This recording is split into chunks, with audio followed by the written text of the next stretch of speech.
I'm Rick Stock with a quick update on the Digital Landscape Review project from CDPS, the Centre for Digital Public Services. Over the last few months, we've been really getting into the detail with people at the heart of delivery in nearly 100 different organisations so that we know that we're making the right plans to help to deliver better public services for Wales. And so far, we've heard a clear message that there's a strong desire to think more about the real experiences of those people who are using those services.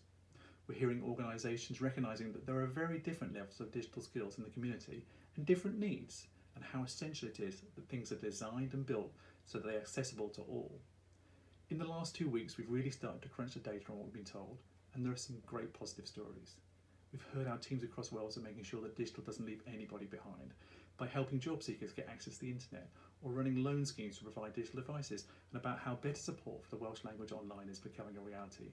But we're also identifying areas that CDPS and our colleagues across Wales can be looking at to help move things forward.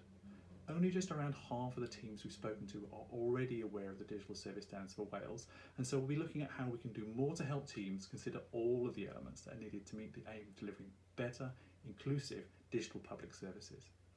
Find out more from the Digital Landscape Review in our latest show and tell from the 23rd November on the CDPS YouTube channel, and as always, you can also hear about how you and your organisation can get involved.